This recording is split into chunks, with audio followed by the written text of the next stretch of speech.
What is up, everybody? Welcome to another episode of the Collective Podcast. And today is all about VAs.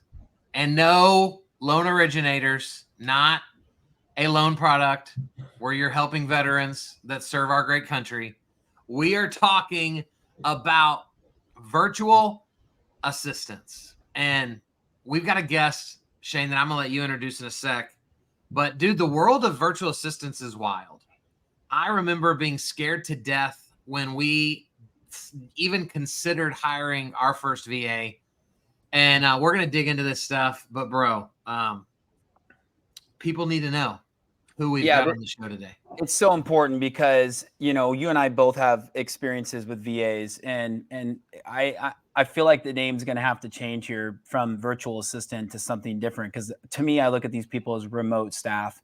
And I think that's different because I look at them as an integral part of my team. These aren't contract workers, because there's a difference. Like I have remote staff, I have contract workers that are virtual, I have virtual assistants, but there's so much nuance to it now.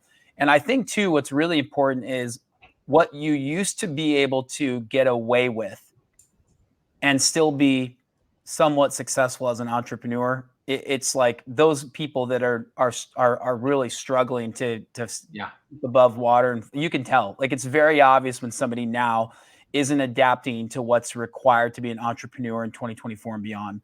And so that's why having Justin on, who is also an originator, but more importantly, is a key part of a virtual assistance company, Cyberbacker.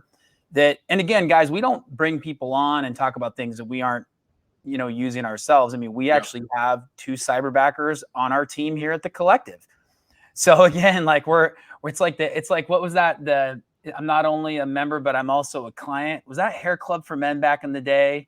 Way back in the day? I'm not saying that. I'm not saying that, Justin, directed at you at all. I just remember I don't think I was ever part of that. But Justin, welcome, man, and we're super excited to have you on and to get kind of your insight from from behind the curtain, what it's like, understanding the struggles that people have, the needs people have today versus what they used to have, and those who are winning, how they're leveraging remote staff, virtual assistants in a different, unique way. Yeah, it's amazing with how things have evolved over time. From, I don't know how old you guys are, but 1003s used to all be done on paper, right? Yeah. You had to submit that paper in, you have to then pull it up, okay, you got to type it and transpose it all into your computer, things like that. Nowadays, they just go download your app, or else they get online and take it to your website. So things have changed a lot, where you needed an in-house physical assistant to help take care of things. Nowadays, you can get somebody that's remote. It doesn't matter where they're at in the world, but they will take care of all those tasks, and they'll check that 1003 for you, make sure it is set and ready for you. So yeah, things have really, really changed a lot in the past. Well, and I think what's so valuable for people to understand, and I've learned this the hard way, you know, I had a coach who said, "Hey, you're not that important." And now I think what he meant to say was, what he meant to say was, I agree. Yeah, well, yeah, I know between you and I, you know that I'm not that important. But what that statement did for me was, I'll just hire a bunch of people to do a bunch of things, and I'll be off golfing and other things, or whatever that looks like. The reality is, my importance has shifted. My time has shifted. My energy has shifted. My focus has shifted. And things that weren't required of me before are now required of me. A big piece of that being delegation, project management. I mean, you can have the best virtual assistant in the world, but if you can't delegate, communicate, and help manage projects, it's not going to work well. And so what's so interesting, and I want to dig in on more, is I think it's kind of the evolution of an entrepreneur. You know, I look back, I have a co-working space, and so I have entrepreneurs from 20 years old selling Cutco knives to 75 years old working through commercial real estate. And it's amazing to see these mindsets, the difference in mindset. And again, and it's not an age thing. It's a belief. It's kind of a mindset thing, because there are people that are in their 70s who have that mindset of, like my stepdad, he's 76, he's a commercial broker, and he has a VA, right? I also know people who are in their 20s who have VAs. So it's not an age thing. Please don't hear that. But you see people who are stuck in the 80s or in the 90s. They're flying by the seat of their pants. They got a laptop case full of bills that they haven't paid that they'll get to when they have time. They're still marketing with an old-fashioned headshot in a way that's not resembling what they're actually selling today. They're poor to respond to emails. They're the guy or gal who's always late to every virtual appointment. They're forgetting things. You're prompting them to get on the call that they wanted to have with you. And you go, man, these guys and gals, they need that magic bullet, right? They need that secret sauce that's out there. And I was that guy. I was struggling. I had 4 companies that I kind of fell into, and I wasn't an entrepreneur by trade, by training. I was a fireman. Like, I knew how to show up and polish my boots and go out and, put out fires. And then I'm dropped into these businesses and I failed. Like, and I made money, but I failed. I failed because I didn't have processes and procedures. I didn't have scalability. And scalability to me is a financial thing as well as it is a people thing. It's not just, hey, can I scale and go from, in my mortgage business, 5 loans to 15 loans. You can do that. But if you do that and you have to bring in US-based staff at a, $100,000 a year cost, when you factor in payroll tax, social security benefits, everything, that doesn't scale. And so as an entrepreneur, we're in a new season. And what I love about this is those willing to embrace, a different mindset, a different understanding about what's best use of time, and that you are important. Like, yeah, but your importance is different than it was before. And so that coach saying you're the least important person on your team, everyone is the most important person on the team, I believe. Like, everybody is the expert on something, and your expertise is in the delegation, is in the management, it's in the people business, right? Like, understanding the cultural differences, understanding how to communicate effectively, to motivate people to be more effective with their time. And then you go out and sell knives, or you go out and sell a digital product, or you go out and sell cars, or you go out and sell mortgages or real estate or build funnels or whatever. It really doesn't matter at that point. I agree with you 100%. I love how you keep going about the scalability and how you're not the most important person out there. I've had tons of trainings, been in the sales business forever, just hitting like 20 years just now. And one of the things that I really learned that really hit home with me is like that you're not the most important person. So if you've got a team, you've got a group, you got a set of VAs, you got a business, you should be able to run that in such a way that when you're gone, you're not missed, that the world doesn't fall apart, that everything still flows just fine without you there. And that's really the main goal of any entrepreneur, any business owner, anybody out there, is they want to be able to step away from their business just for a vacation or something like that and be able to put their phone down. I don't know how many loan officers are still sitting on the beach drinking their martinis and have their laptop out and their phone out, because they've got to make sure this deal closes. They've got to make sure this happens, because it's all about them, and only they can do it the best they can. Nobody else can help them out with that. But be able to take that responsibilities off you and be able to, okay, let's get out for a bit. Let's put that phone down while we're at our kids' baseball games, things like that. Because our VA is going to take care of that. Justin, so all 3 of us have VAs currently, right? So we're not where we used to be, but everyone I talk to, it feels like, that hasn't experienced a VA, they're scared to death.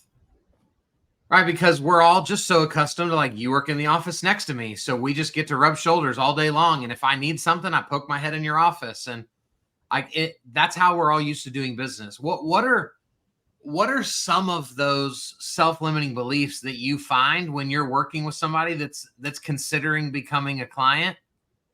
What are a lot of those struggles that they have, and then how do we overcome them? I think 2 of the biggest struggles are, one is you got that entrepreneur out there that is like, okay, I built this business, I am flooded with work, I just can't get my feet on the ground, I can't leverage, I can't get out of there, I'm just like stuck at this level. And they're like going, okay, but nobody can handle and do it the way that I do it. Nobody can do business like I can. So they don't want to bring anybody in, but then they're all depressed that, like, okay, my business isn't growing. So be able to, seriously, with my mortgages back in, 2020, 2021, the rain of mortgages coming in, refinances, things like that. And of course, nobody can do it as good as me, right? So I have to do it, and I was spending like, I was just a newlywed at that time, and my wife's like going, "Is this what I married into?" It's like, what the heck? Like, you're only sleeping 4 hours a day, working 20. And I'll tell you one thing, getting that virtual assistant in there, be able to leverage out a lot of those processor type tasks and be able to leverage a lot of that stuff out was just mind-boggling, mind-changing. It's just, you can't imagine how much freedom you got when you can just let it go. I mean, I think Elsa said it best, just let it go. Sorry, you got Elsa, small she's kids. so smart. He had to He's bring so in smart. the dad jokes there that Kyle and I both appreciate. Can we double up on that dad joke? Because in the second Frozen, there is also a song that Anna sings, not to let Elsa get all the glory, called "Do the Next Right Thing." And I think the next right thing is sitting on this podcast for a lot of people, because they've been treading water for a really long time, and they've been overwhelmed with whatever aspect of their business is they're struggling in, and they've known for a while. Like, this isn't the first time most people are hearing the letters VA.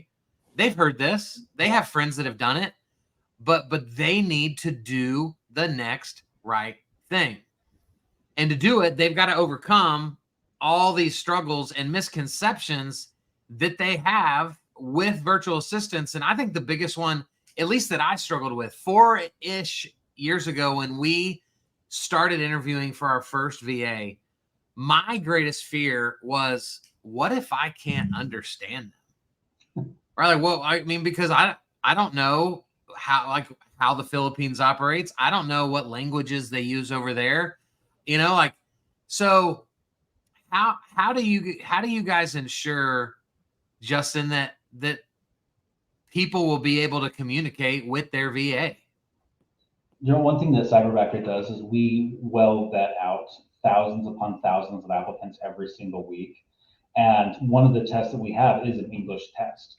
We also have in-person interviews. So it's really hard for just anybody to go out there and just start dialing phone numbers. Hey, are you a good virtual assistant? And let me listen to your voice. So you get a company like us that goes to the Philippines, does all the marketing, brings in tens of thousands of applicants a week, and then we'll go through, okay, where are you at on your English skills? They've got about a 45-minute test just testing them on English, how they would form sentences and how they understand certain sentences, because the U.S. culture, it's different than the Filipino culture. Yeah. So we want to make sure that they're on the same page as us, that they can represent us well. And there's some there that I would say their minds are brilliant, but their language isn't just quite there, and we're able to find places in the company for them as well. So I want to unpack this more, because I think the biggest misconception or unknown that I had was, like, how are these people vetted and trained? Like, what preparation is done in advance of them coming to me? And you touched on something really quick that I want to just get out there in the open. Don't go hire a VA on your own. Hire through a company. Now, listen, if 10 years down the road, you've built an established relationship with a whole group in the Philippines, you understand their culture, that's a very different situation. The reality is that no one is in that position unless they've actually gone to the Philippines, unless they've actually been through this. So, and I have VAs for 3 companies that I own and operate, and they're all managed and brought to me by third parties, Cyberbacker being the key one. And so for me, I don't want people to think that they can save money and time by doing this on their own. You can save a little bit of money, but you waste so much more time. And I tried this. You hire the wrong person, then you go back to the drawing board. And so what I'd love to do, because again, to me, that's default. Default assumption is you're going to hire through a company. You're going to hire through an agency. With that in mind, what are some of the other things you guys do? And what are some of the other things that your applicants are doing to make sure that they're well-skilled, well-qualified? Like this language test that you talk about, this 45-minute test. What other things are they doing, like as they're going through, their schooling to become candidates that are going to be good for us? Are they taking training on like Microsoft products? Are they like, what are they doing? Because I think that was the biggest thing for me was, how prepared are these people going to be coming into my system? Like, do I need to teach them how to use like Microsoft Word? Like, because the language barrier was one of them. But then it was kind of like all the other things, like, what do I need to be spending my time on with these people? Yeah. So we have a division that is just, we call them the head backers, and they are our training superstars. So each one of our cyberbackers out there that works for you guys, works for anybody, has what we call a trio. Somebody helping with their career, their growth, and then their training. We have over 300 trainings every single month. Calendar goes out to all of the business owners out there, and it says like, hey, do you want your cyberbacker to know a little bit more about social media or Word or all these other things? Like, they have access to these trainings, half an hour trainings done throughout the entire day, and sometimes even over their daytime or our night time. So there are plenty of opportunities for you as an owner saying, hey, do you know what? Why don't you brush up on this? Or hey, I want you to start dabbling in this, so take those classes. But even before then, when we hire some people on, we hire them, we put them into a pool, that waiting pool of cyberbackers before they're paired with the client. They go through some trainings. They have their own reach out. They're like, hey, I want to be more proficient in the Microsoft world or the Google world. And then once they pair with a client, then we get with you guys as the clients, as the new cyberbacker CEO is what we call you. Then you can say, okay, for the next 10 days, the first 10 days of their trainings, these are the topics that we want them to cover. So we have generalized things that they can learn before they're hired with you.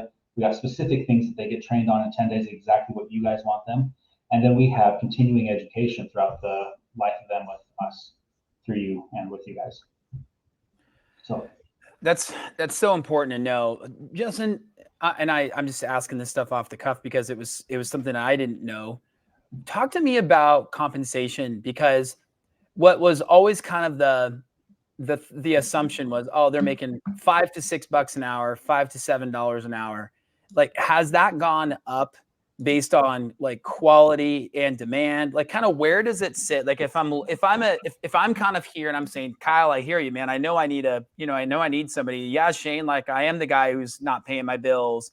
Like, they know that they need to add people, but it's that fear of the unknown holding them back, or the assumption of, oh, it's $7 an hour. And then, you hear other people going, no, I pay my VA $12 an hour. And then they get confused, and then they have paralysis. It's that analysis paralysis, and they do nothing. Talk a little bit about compensation, hours. Kind of, can you get any number of hours? Is it typically, 20 versus 40? Kind of walk us through some of those things.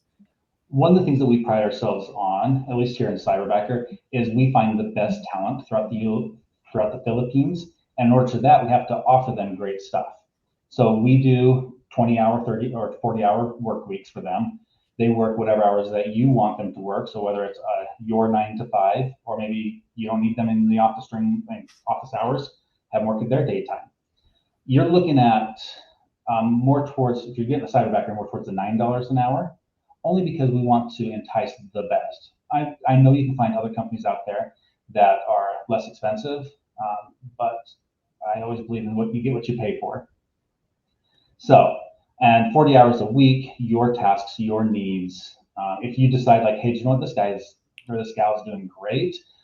They're definitely worth more, and we want to keep around a little bit longer. You can then decide yourself, okay, maybe we give them 50 cents an hour raise, or maybe, do you know what, they got this project done. I'm really proud of them. I'm going to just drop them an extra $50. And then we have what we call money backers out there that you work with. They get it all switched over to their currency, and they take care of all that for you. You just reach out and say, hey, I would like to do this. They'll take care of it for you.